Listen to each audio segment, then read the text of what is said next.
Before you can speak, the whole world already knows your father's name. Not the name on his passport, the other one. The one that appears on the back of shirts worn by millions of people across 60 countries. The name that gets chanted in 53,000-seat stadiums until the concrete vibrates. The name that has already broken more records than most footballers score goals. You are born in December 2024. Your face is never shown publicly. Your name is never announced. Your father holds you privately, away from every camera, every headline, every sports channel broadcasting in 40 languages. That is the first decision he makes for you, and it is a gift. Your father grew up in a town called Bryne. You need to understand that before you can understand anything else. Bryne is a small town in southwestern Norway. Flat farmland, cold winters, a football stadium that fits 5,000 people. No celebrity, no spectacle. Just a field, a ball, and a boy who was already something different. His own father, your grandfather Alf Inge, was a professional footballer too. He played in the Premier League for Nottingham Forest, Leeds United, and Manchester City. His career ended violently, cut short by a tackle that damaged his knee. He came home to Bryne, became a property developer, and made sure his son tried every sport available before choosing one. By the time your father was 14, he had played handball, done athletics, and cross-country skied through the long Scandinavian winters. He could have gone in any direction. He chose the ball. That stubbornness runs in the family. You will inherit it. You will not grow up in Bryne. You will grow up in Manchester, in a city that is both ordinary and extraordinary, depending on which street you turn onto. Your home will be quiet and private. Your parents will be deliberate about that.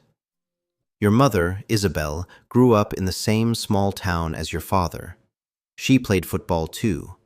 She understands discipline, early mornings, the weight of preparation. The first thing you will notice about your household is the routine. Your father wakes before most of the world. He eats food that other children would find strange: cow heart, liver, a green drink made of milk, kale, and spinach that he calls his magic potion.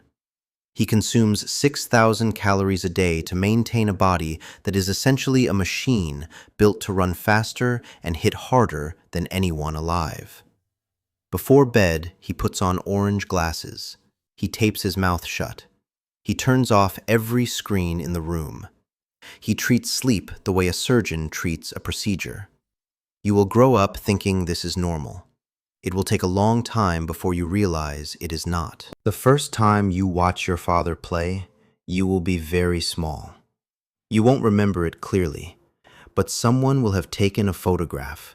Your mother in the stands, you on her lap, and down there on the pitch, a figure in sky blue, tall enough to be seen from anywhere in the stadium, running at a pace that looks slightly illegal. The crowd will make a sound that you cannot prepare for. Not noise exactly. Pressure. The kind of sound that enters through your chest, not your ears. When he scores, which he does often, the stadium will lift. 70,000 voices becoming one single vowel. You will look around and notice that adults are crying.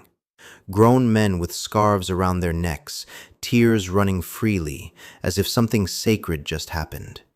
You will not fully understand why, but you will feel it. At some point, you will go to school, and school will be complicated, not because you struggle, but because your last name is not just a name. It is a conversation starter. It is a reason for people to look at you differently before you have said a single word. Teachers will notice it. Other children will notice it. Some will want to be near you because of it. You will learn to read a room quickly. Which children are genuinely curious about you, and which ones are curious about him.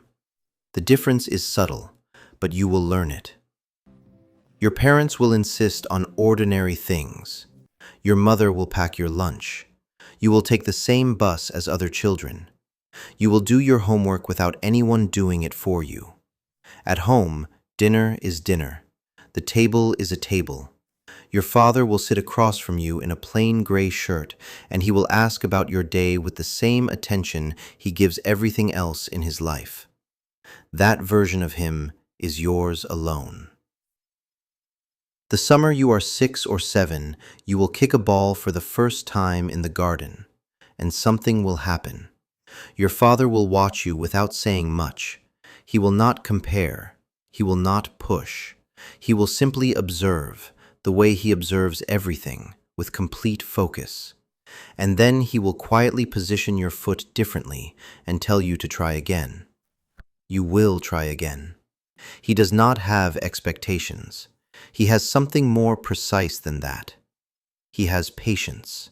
He has a belief that the process is the point, that doing something small correctly every single day for a long time is how anything real gets built.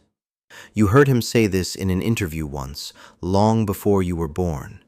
He said it about sleep, about food, about recovery, but it was really about everything, doing small things every single day.